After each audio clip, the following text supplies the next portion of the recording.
오늘 우리에게 주시는 하나님의 말씀은 신약성경 누가복음 8장 4절부터 8절의 말씀입니다.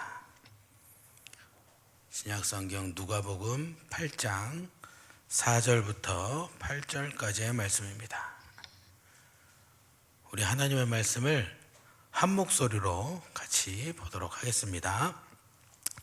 각 동네 사람들이 예수께로 나와 큰 무리를 이루니 예수께서 비유로 말씀하시되 씨를 뿌리는 자가 그 씨를 뿌리러 나가서 뿌릴새 더러는 길가에 떨어짐에 밟히며 공중의 새들이 먹어버렸고 더러는 바위 위에 떨어짐에 싹이 났다가 습기가 없으므로 말랐고 더러는 가시떨기 속에 떨어짐에 가시가 함께 자라서 기운을 막았고 더러는 좋은 땅에 떨어짐에 나서 100배의 결실을 하였느니라. 이 말씀을 하시고 외치시되 들을 귀 있는 자는 들을지어다. 아멘. 네, 우리 서로 바라보시면서 인사하시겠습니다. 주며듭시다. 네, 우리 삶에 우리 주님이 스며들어서 날마다 하나님께 더 가까워지시기 바랍니다. 언젠가 예수님의 이야기를 하면서 예수님을 쫓는 사람들의 부류에 대해서 나눈 적이 있습니다. 첫 번째 부류는 아픈데 그리고 줄이고 사는데 예수님께서 용하시니까 고침을 좀 받아보기 위해 또 예수님 따라다니면 음식 준다더라 해서 그 음식을 좀 얻어 먹어볼 요량으로 쫓아다니는 사람들이 있었습니다. 두 번째 부류는 예수님을 못마땅하게 여기는 사람들이었습니다. 예수님이 하나님의 아들이라는 것을 믿지 못하고 예수님께서 하시는 말씀을 하나하나 꼬투리 잡아서 어떻게 해서든 깎아내리고 어떻게 해서든 잡아가려고 신고하려고 하는 사람들, 이 그룹 안에는 예수님의 친척도 있었습니다. 그리고 예수님께서 부르신 예수님의 제자 그룹, 대략 이렇게 세 그룹의 사람들이 예수님을 따라다니고 우리가 따라다닌다고 이야기를 나눴었습니다. 자, 그런 상황에서 예수님께서는 언제나 하나님의 말씀을 전하셨습니다. 하나님의 나라에 대해서, 하나님의 뜻에 대해서, 하나님을 따르는 사람들의 삶에 대해서 항상 말씀을 전해주셨습니다. 그것도 아주 친절하게 쉽게 풀이해서 사람들이 잘 알아들을 수 있도록 비유까지 들어가며 말씀해 주셨습니다. 그런데 예수님을 따라다니던 이 세 그룹 중에 아무도 하나님의 말씀을 제대로 알아듣는 사람이 없었습니다. 자, 우선 아픈 사람들을 보면, 이 배고픈 사람들을 보면 어떻게 하면 조금 나아볼까? 어떻게 하면 조금 배부르게 될까? 오직 이것에만 관심이 있었기 때문에 예수님께서 전해주신 하나님의 말씀을 제대로 알아들을 수가 없었습니다. 또 두 번째로 예수님의 꼬투리를 잡아보려고 하는 사람들은 예수님께서 하시는 말씀에 관심을 갖고 그 말씀을 열심히 들었지만 예수님을 흠집내려고 듣다 보니 예수님께서 하시는 그 말씀을 하나님께서 하시는 말씀이다 하면서 바르게 깨달을 수 없었습니다. 부끄럽게도 이런 현상은 예수님의 제자들도 마찬가지였습니다. 잠깐 예수님을 보면서 제대로 된 신앙 고백을 하는 순간들도 있었고 하나님의 뜻을 알게 되는 순간들도 있었지만 예수님의 제자들의 마음속에는 예수님께 지금 아주 잘 보여둬서 나중에 예수님께서 왕의 자리에 오르셔서 천하를 호령하시게 되면 나도 한 자리 차지해야겠다. 그런 생각이 지배적이었기 때문에 예수님께서 전해주신 하나님의 말씀을 잘못 이해하기 일쑤였습니다. 이렇게 한 명도 예수님께서 전하고 계시는 이 하나님의 말씀을 알아듣지 못하는 상황에서 예수님께서 오늘의 말씀을 전해주셨습니다.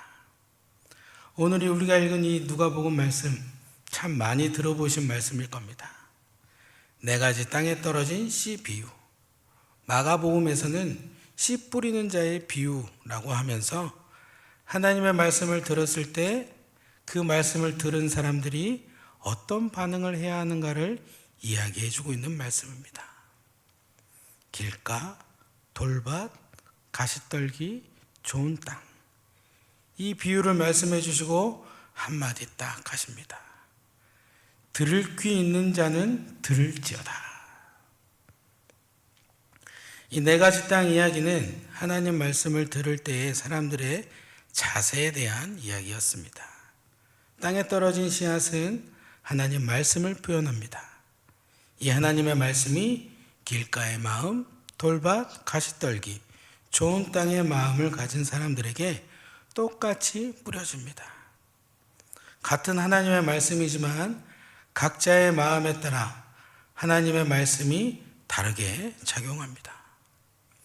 오늘 우리가 읽은 말씀에서 더 내려가면 9절부터 15절 말씀을 통해서 예수님께서 이 비유를 설명해 주십니다. 11절을 읽어보면 씨는 하나님의 말씀이요. 이 뿌려지는 씨가 하나님의 말씀이라는 것을 확인할 수 있습니다. 즉 하나님의 말씀인 씨가 뿌려진다. 이것은 말씀이 전해지고 있다라는 것을 이야기하는 것이죠. 이렇게 하나님의 말씀이 전해질 때 네 종류의 사람이 나타납니다. 첫째로 길가와 같은 마음을 가진 사람. 12절 말씀에서 그 사람에 대해 설명을 해줍니다. 길가에 있다는 것은 말씀을 들은 자니 이에 마귀가 가서 그들이 믿어 구원을 얻지 못하게 하려고 말씀을 그 마음에서 빼앗는 것이요. 말씀을 들었을 때 즉시 그 말씀을 배척하는 사람을 이야기하고 있습니다. 이것은 하나님의 말씀을 전혀 듣지 않는 사람을 말하고 있는 겁니다. 하나님의 말씀이 아무리 모두에게 동일하게 전해진다 하더라도 듣지 않는 사람에게는 심어질 수가 없는 것이죠. 일반적으로 우리가 생각할 때 하나님을 믿지 않는 사람들을 떠올릴 수 있습니다.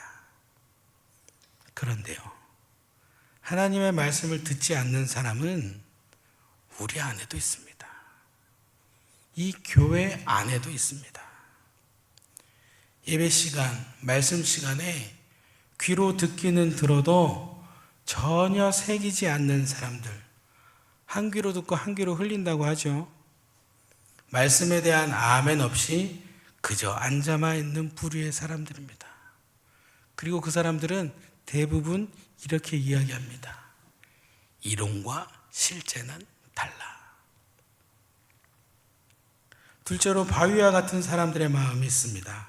13절에 설명을 하고 있는데 바위 위에 있다는 것은 말씀을 들을 때의 기쁨으로 받으나 뿌리가 없어 잠깐 믿다가 시련을 당할 때에 배반하는 자요. 기쁨으로 말씀을 들었지만 끝까지 견디지 못하는 자들을 이야기합니다. 하나님 말씀을 들으면 기쁘죠. 제대로 하나님의 말씀을 들으면 기쁘지 않을 수 없습니다. 이 진리의 말씀을 듣고 기쁘지 않을 사람이 어디 있겠어요? 기쁘고 즐거워서 그래, 나 이제부터 하나님 말씀대로 열심히 살아야지 다짐을 합니다. 그런데 이 하나님 말씀 때문에 고난이 오게 되면 바로 떠납니다. 그냥 떠나는 것도 아니죠. 하나님을 원망합니다. 내가 이렇게 하나님 말씀을 따라서 열심히 살았는데 잘 인도해 주셔야지 왜 이런 지경에 오게 하셨습니까? 하며 원망합니다. 사람은 하나님의 뜻대로 살아가는 것이라고 말씀을 들으면서 아멘 하면서 받아들였지만 바로 자기 뜻대로 살아가는 부류의 사람들입니다. 세 번째로 가시떨기와 같은 마음의 사람이 있습니다.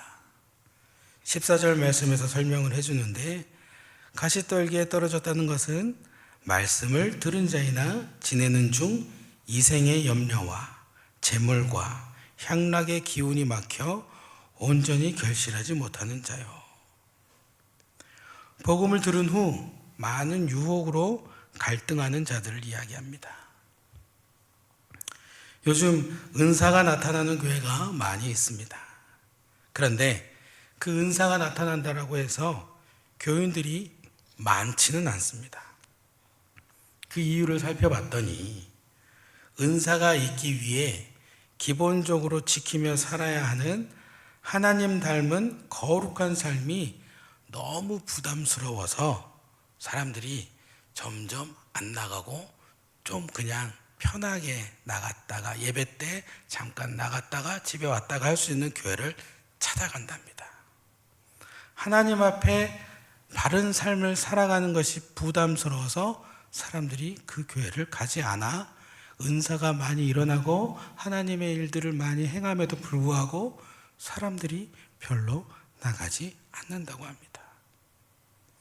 하나님의 은혜가 넘치는 삶을 체험한다 해도 거룩의 모습을 지켜가는 것을 부담스러워하고 있는 것이죠. 복음을 지키는 것보다 개인의 삶을 중요시하고 있습니다. 비슷한 모습으로 이런 경우도 있습니다. 말씀을 듣는 자리를 지키려면 희생해야 하는 것이 너무 많다고 생각하는 경우입니다. 제가 전도사 시절에 있던 교회에서 한 청년이 이야기하는 걸 들었는데 아마 같이 봉사를 하는 과정에서 선배 청년에게 좀 싫은 소리를 들은 후였나 봅니다. 그 청년이 하는 소리가 내가 이 빨간 쉬는 날에 정말 피 같은 쉬는 날에 쉬지도 않고 여행 가는 것도 포기하고 지금 이 교회 나와서 봉사하고 있는데 왜 내가 이런 대우까지 받아야 하는지 모르겠다. 그러고 있습니다.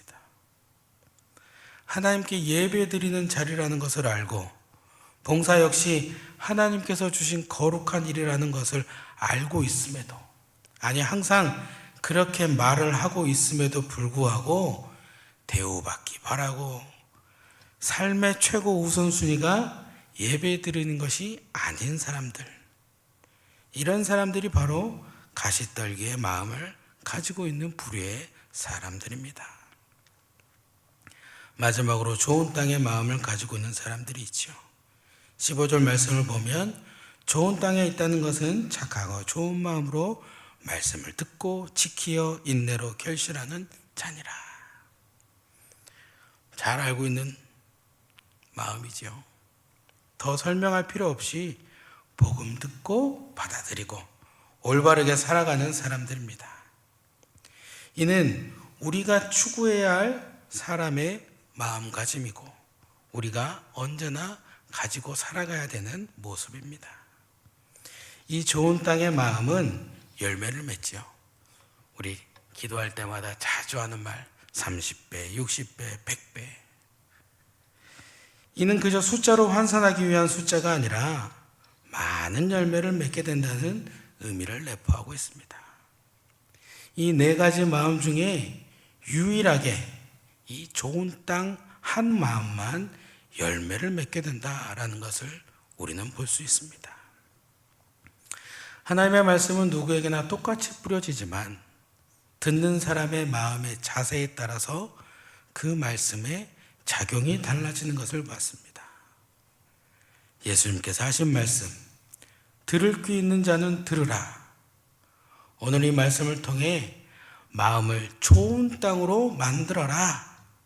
그래서 하나님의 말씀이 마음에 뿌리를 내릴 수 있도록 나아가 열매를 맺을 수 있도록 만들어라. 지금 그렇게 말씀하고 계신 겁니다. 자, 이제부터 조금 힘든 시간 자기를 돌아보는 시간을 한번 가져보겠습니다. 우리는 어떤 마음입니까? 지금 이 자리에서 예배를 드리고 있는 우리 모두의 마음은 좋은 땅입니까? 지금 아멘 나왔으면 그냥 할렐루야 하고 끝나는 건데요. 가시떨기입니까? 돌밭, 길가입니까? 우리는 신앙생활을 하고 있기에 일주일에 적어도 한 번 말씀을 듣습니다. 그러면 한 달이면 4번에서 5번 듣습니다. 올해도 이제 3주 남았습니다. 지난주까지 한 번도 예배로 빠지지 않으신 분은 주일만 나오셨다 해도 49번 말씀 들으셨습니다. 수요 예배까지 꾸준히 나오셨으면 거의 100번째입니다. 이렇게 오래 전부터 생각할 필요도 없습니다. 우리 요즘 대림절 특별 새벽기도 드리고 있죠. 벌써 월, 화, 수 절반 드렸습니다. 그러면 이번 주만 주일부터 해갖고 우리 4번 드리고 지금 5번째입니다. 자, 먼저 죽겠습니다. 그 말씀이 여러분의 마음속에 남아 있으십니까? 그 말씀이 살아서 역사해서 열매 맺으셨습니까?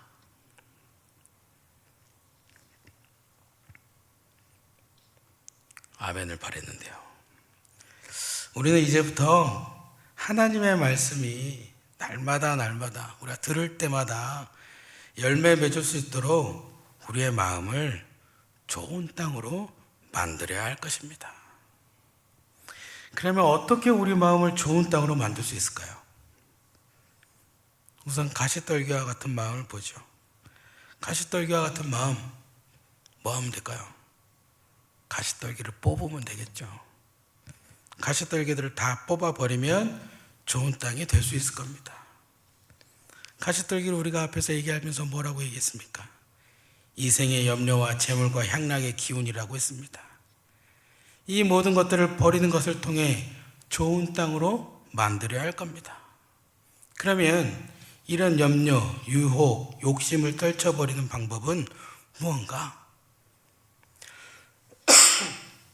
마태복음 6장 25절부터 33절 말씀을 통해 보면 딱 알려주고 있는데 하나님만 바라보는 것이다 라고 알려주고 있습니다. 제가 말씀을 좀 빨리 봉독해 드리겠습니다. 그러므로 내가 너희에게 이르노니 목숨을 위하여 무엇을 먹을까 무엇을 마실까 몸을 위하여 무엇을 입을까 염려하지 말라. 목숨이 음식보다 중하지 아니하며 몸이 의복보다 중하지 아니하냐. 공중의 새를 보라. 심지도 않고 거두지도 않고 창고에 모아들이지도 아니하되 너희 하늘 아버지께서 기르시나니 너희는 이것들보다 귀하지 아니하냐. 너희 중에 누가 염려함으로 그 길을 한 자라도 더할 수 있겠느냐. 또 너희가 어찌 의복을 위하여 염려하느냐. 들의 백합화가 어떻게 자라는가 생각하여 보라. 수고도 아니하고 길쌈도 아니하느니라. 그러나 내가 너희에게 말하노니 솔로몬의 모든 영광으로도 입은 것이 이 꽃 하나만 갖지 못하였느니라.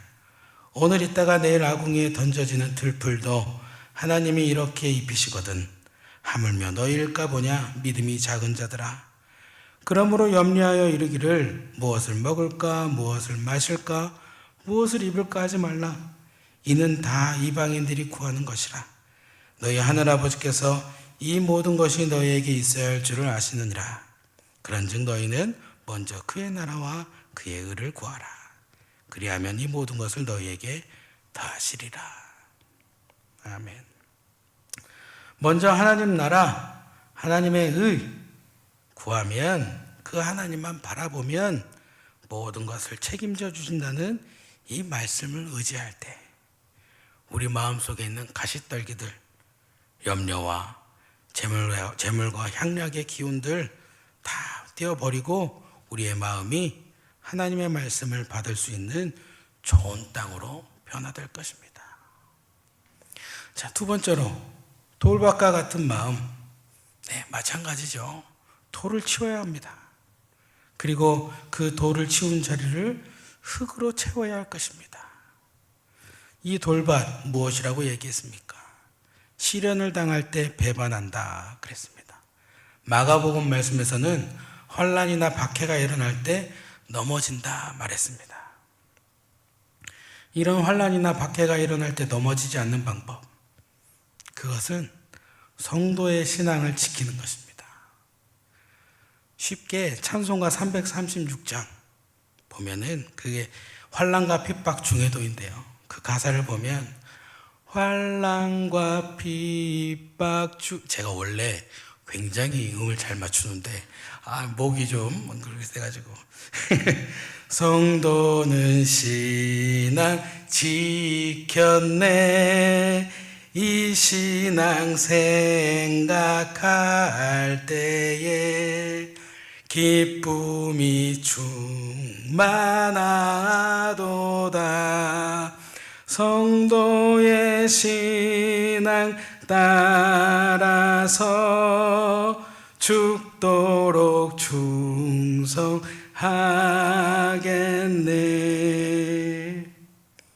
환난이 와도 박해가 와도 죽도록 충성할 때, 성도의 신앙을 지켜갈 때 우리는 헤쳐나갈 수 있습니다. 또 이 찬양 2절 말씀에는 우리도 고난받으면 죽어도 영광되도다, 이런 가사가 있습니다. 고난이 오히려 우리에게 영광이 된다라는 겁니다. 사도 바울은 에베소서에서 그러므로 너희에게 구하노니 너희를 위한 나의 여러 환난에 대하여 낙심하지 말라. 이는 너희의 영광이니라 말하고 있습니다. 말씀으로 인해 환난이나 박해가 일어난다면 그것은 결국 우리의 영광이 된다, 그렇게 말하고 있습니다. 이 말씀을 의지할 때 돌밭과 같은 우리의 마음이 좋은 땅으로 변화되는 것입니다. 마지막으로 길가와 같은 마음, 이 사람이 많이 다닌 길가, 토양이 딱딱한 길을 말하죠. 땅이 너무 딱딱해서 씨앗이 뿌리 내릴 수 없는 땅, 그 땅에 씨앗을 심기 위해서는 어떻게 하겠습니까? 땅을 한번 뒤집어야 되죠. 이 딱딱한 거 다 부시고 다 갈아서 싹 아래부터 해가지고 다 뒤집어야 됩니다. 또한 일반적으로 토양이 딱딱하다는 것은 그만큼 영양분이 적다는 소리죠. 즉 거름도 줘야 한다는 겁니다. 이렇게 땅을 뒤집고 거름을 주어서 땅을 좋은 땅으로 만들어야 씨앗이 뿌리를 내리고 잘 자라나고 열매 맺게 되는 겁니다. 즉 길가와 같은 단단한 마음도 예수 그리스도를 통해서 뒤집어져야 되는 거다라는 말입니다. 예수 그리스도의 영양분을 받아야 한다라는 것입니다.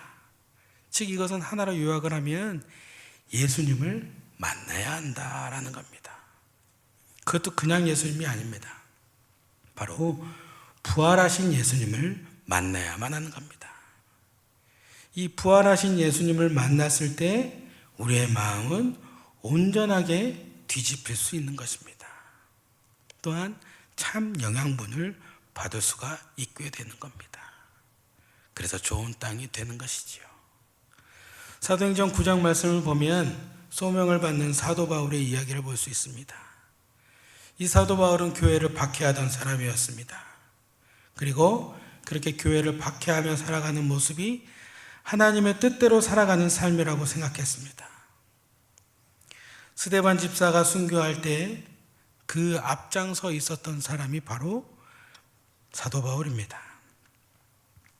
그런데 이 사도 바울이 다메섹 도상에서 예수님을 만남으로 지금까지는 완전히 다른 사람으로 변하게 되었습니다. 예수님을 통해 바울의 인생이 완전히 뒤집힌 겁니다. 이렇게 뒤집힌 바울의 삶, 예수님의 이름을 이방인과 임금들과 이스라엘 자손들에게 전하는 예수님의 택한 그릇이 되었습니다. 또 예수님의 제자들은 예수님께서 부르셨을 때 예수님을 만났죠. 그렇게 예수님을 만난 후 그들의 삶은 변화됐습니다. 어부에서 제자로, 세리에서 제자로. 그러나 예수님께서 십자가에 달리시자 다 뿔뿔이 흩어져서 예전의 삶으로 돌아갔습니다. 예수님을 만났고 예수님과 함께 했지만 아직 부활의 예수님을 몰랐던 예수님의 제자들은 다시 다 원래의 모습으로 돌아갔습니다. 그랬던 그들이 다시 살아나신 예수님을 만난 후 어떤 위협 앞에서도 예수님을 담대하게 전하는 것을 우리는 사도행전 4장 말씀을 통해 볼 수 있습니다. 베드로와 요한이 예수님을 전한 것 때문에 공회에 서지요. 관리들과 장로들, 서기관들, 대제사장들과 대제사장의 문중이 다 모여서 베드로와 요한을 신문합니다. 도대체 무슨 권세와 누구의 이름으로 이런 일을 행하느냐? 그런데 그때 베드로와 요한이 그들 앞에서 예수님을 당당하게 전하는 모습을 볼 수 있습니다. 불과 며칠 전만 해도 예수님의 제자라는 것이 밝혀지면 잡힐까봐 나는 그를 모른다고 부인한 베드로, 또 혹여나 잡힐까봐 도망간 예수님의 제자들이 지금 그 많은 사람들 앞에서 예수님을 전하고 있는 겁니다. 그래서 결국 경고도 받죠. 그런데 부활하신 예수님을 만나 삶의 모습이 뒤집힌 베드로와 요한은 그런 경고와 위협이 두렵지 않았습니다. 그래서 베드로와 요한이 하나님 앞에서 너희의 말을 듣는 것이 하나님의 말씀을 듣는 것보다 옳은가 판단하라. 우리는 보고 들은 것을 말하지 않을 수 없다. 계속 나는 예수님을 전하고 복음 전하고 살겠다. 그렇게 얘기하고 있습니다. 부활하신 예수님을 만난 예수님의 제자들이 어떤 위협을 받아도 담대하게 예수님을 전하겠다. 온전히 뒤집어서 그렇게 말하고 있습니다. 들을 귀 있는 자는 들으라. 즉 말씀을 들을 만한 마음으로 만들어라. 우리의 마음을 좋은 땅으로 만들어라 라는 말씀입니다. 이미 좋은 땅이셨던 분은 계속 잘 가꾸면 되고요. 가시떡이에 마음을 갖고 계셨던 분은 얼른 가시떡에 뽑으면 되고요. 돌밭은 돌을 치우고 흙을 채우면 되고요. 길가는 빨리 부활하신 예수님 만나서 다시 뒤집어지면 되는 겁니다. 이것을 위해서 우리 첫째, 하나님만 바라봐야 할 것입니다. 둘째, 성도의 신앙을 지켜야 합니다. 그리고 꼭 부활하신 예수님을 만나야 합니다. 이 세 가지의 모습을 모두 이루셔서 마음이 좋은 땅이 되어서 언제나 하나님 말씀을 들을 때 30배, 60배, 100배의 열매를 맺게 되는, 특별히 대림절 특별 새벽 기도를 드리는 요즘 우리를 위해 독생자를 보내신 하나님의 사랑과 낮아지심으로 오신 예수 그리스도의 사랑을 깊이 묵상하는 저와 여러분이 되시기를 주님의 이름으로 축원합니다. 기도하겠습니다. 참 좋으신 사랑의 하나님 감사드립니다. 오늘 우리에게 말씀 주신 것 감사드립니다. 이 말씀이 마음속에 뿌리 내릴 수 있도록 우리의 마음을 좋은 땅으로 만들게 하여 주시옵소서. 우리의 삶 속에 하나님의 말씀이 열매 맺기를 원합니다. 30배, 60배, 100배의 열매를 맺어 말씀의 결실이 우리의 삶을 인도하도록 하여 주시옵소서. 그것을 위해 하나님만 바라보고 하나님께 모든 것을 맡기고 성도의 신앙을 지켜가며 부활하신 예수님을 만나기를 원합니다.